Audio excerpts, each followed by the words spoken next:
저희 오토포스트를 시청하시는 구독자분들의 평균 연령 이거 궁금하시죠? 안 궁금하시다고요? 네, 그래도 알려드릴게요. 우선 압도적으로 남성분들이 많습니다. 야, 무려 93%가 넘네요. 나이대는 어떨까요? 35세에서 44세가 32% 정도로 가장 많습니다. 그리고 25세에서 34세랑 45에서 54세가 거의 동일한 분포를 보여주죠. 그러니까 오토포스트 구독자분들은 30, 40대가 가장 많고 20대와 50대 분들도 어느 정도 계신다는 이야기입니다. 거의 다 남자고요. 근데 갑자기 이 얘기를 왜 하냐고요? 자동차 유튜브를 즐겨보는 30, 40대라면 우선 자가로 소유하는 차 한 대 정도는 대부분 사보신 분들이 대부분일 거고, 아마 지금 운영하시는 자가용이 한 대쯤은 있으실 겁니다. 그중 국산차를 타시는 분들도 수입차를 타시는 분들도 계실 건데요. 국산차라면 당연히 현대기아가 압도적으로 높은 비율이겠죠. 그런데 현대기아 차를 타고 계신 차주 여러분들은 지금까지 제조사에게 본의 아닌 가스라이팅을 당하고 계셨습니다. 이게 지금 뉴스에도 나오고 막 난리가 났는데요. 무슨 내용인지 오늘 다 알려드릴게요. 현대기아 차 타시는 구독자분들은 특히 주목해서 봐주시면 좋을 것 같습니다.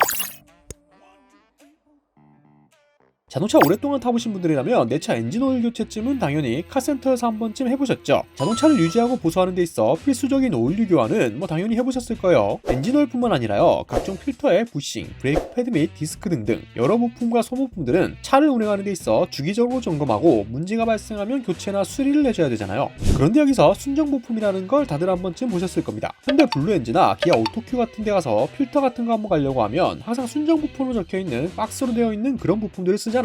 근데 이게 문제가 됐어요. 현대기아차는 지난 2012년부터 2020년까지 그들이 판매하는 차량 취급 설명서에 차량의 최적인 자사 순정 부품을 사용해야만 안전하고 최상의 성능을 유지할 수 있습니다 라는 문구를 적어놨어요. 이거 차 사고 설명서 정독하면 한 번쯤 꼭 읽게 되는 부분이죠. 아울러 여기에 비순정 부품 사용은 차량의 성능 저하와 고장을 유발할 수 있습니다 라는 문구가 연이어 등장합니다. 이게 뭘 의미하는 걸까요? 순정 부품 외에 애프터마켓 제품의 품질은 형편없으며 결코 안전하지 못하다는 인식을 소비자에게 심어주어 애프터마켓 제품은 못 쓸 물건이라는 인식을 심어주죠. 마치 순정 부품을 쓰지 않으면 큰일 날 것 같은 그런 뉘앙스를 풍기는 거예요. 그러니까 소비자들 역시 비순정 부품이 괜히 저렴하겠어 라는 생각을 가지고 성능이 떨어지는 일종의 몹쓸 물건으로 치부하는 경우가 상당히 빈번하게 일어납니다. 사실상 제조사가 소비자들에게 가스라이팅을 한 거나 다름없는 부분이죠. 그래서 이게 지금 되게 논란이 됐어요. 뉴스에도 떴는데 자사 순정 부품을 쓰지 않으면 안전에 문제가 생기는 것처럼 취급 설명서에 부당하게 표시한 것 때문에 공정위로부터 제재도 받았죠. 이게 거짓, 과장 표시에 해당한다고 판단한 거예요. 실제로 표시광고법 제5조 1항을 살펴보면 사업자는 자기가 한 표시, 광고 중 사실과 관련된 사항에 대하여 실증할 수 있어야 한다고 명시되어 있거든요. 그런데 현대기아차 순정 부품을 쓰지 않을 시 성능 저하나 고장을 유발한 것에 대한 점을 실증하지 못한 채 표시가 됐다는 겁니다. 여기서 말하는 순정 부품은 완성차를 처음 제작할 때 쓰는 그 부품과 동일한 걸 말하는 겁니다. 현대기아에 들어가는 순정 부품은 다들 아시겠지만 현대모비스가 납품을 하고 있고요. 그러니까 현대모비스가 아닌 그 외 부품들은 비순정 부품으로 분류되는 거예요. 근데 여기서 말하는 비순정 부품이라고 해서 완전 말도 안 되는 그런 것들이 아니거든요. 국내 규격을 충족하는 규격품은 물론이고요. 국토부가 인정한 인증기관에서 성능 및 품질 테스트까지 마쳐 인증받은 인증 대체 부품 역시 비순정 부품으로 분류됩니다. 여기까지만 보면은 아니 제조사가 순정 부품 쓰라는데 그게 뭐가 그렇게 문제냐 라고 하실 수도 있을 것 같아요. 진짜 문제는 뭐냐면요, 현대기아가 이런 식으로 순정 부품을 쓰기에 의도한 뒤 폭리를 취하고 있었다는 겁니다. 실제로 참여연대가 지난 2019년 에어컨 필터나 전주 등등 6개 부품 가격을 조사해보니 순정 부품과 규격품이 유사한 품질에도 불구하고 최대 5배에 달하는 가격 차이를 보였다고 발표했어요. 거기에 순정 부품을 쓰지 않으면 마치 큰일이라도 날 것처럼 설명서에 적어놓았으니 이게 과연 진짜일까라는 관점으로 접근해봐야죠. 자, 여러분들은 어떻게 생각하시나요? 정말 순정 부품이 아닌 규격품 같은 걸 쓰면 차가 고장나거나 성능이 저하될까요? 실제로 전혀 그렇지 않거든요. 이거 정확하게 말씀드릴게요.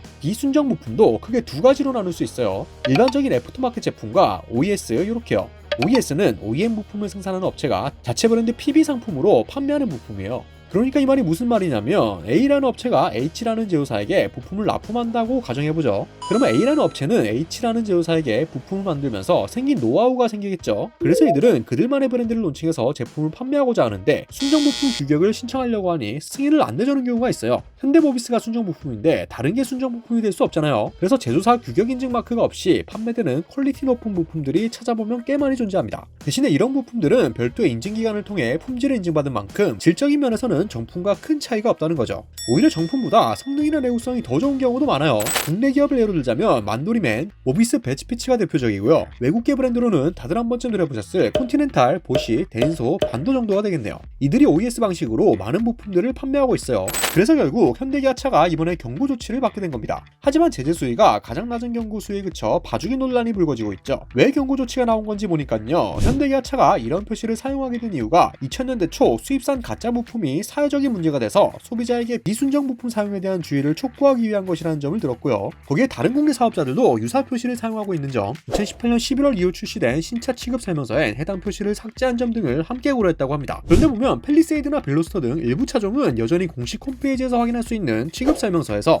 해당 내용을 찾을 수 있기 때문에 봐주기가 아니냐는 말들이 나오고 있어요. 이 정도면 경고가 아니라 시정명령을 내려야 하는 게 아니냐 라는 거죠. 이에 대한 현대차 입장도 나왔습니다. 곧바로 입장 발표를 했는데요. 공정위 결정을 존중하며 앞으로 소비자 안전을 최우선으로 고려하겠다라며 공정위 조사 들어가기 전에 대부분 조치했는데 실수로 빠진 부분이 있는 듯하다. 빠진 부분도 조속히 시정할 예정이라고 밝혔습니다. 결국 사건은 이렇게 마무리가 되는 듯하죠. 소비자들의 입장에선 오너 매뉴얼의 내용을 크게 신뢰하는 만큼 기업 차원에서 소비자들에게 오인할 수 있는 여지를 줄여야 됩니다. 이번 경고 조치를 통해 자동차 부품 시장에서 소비자들의 합리적인 선택지를 제시하였으면 하는 바람이고요.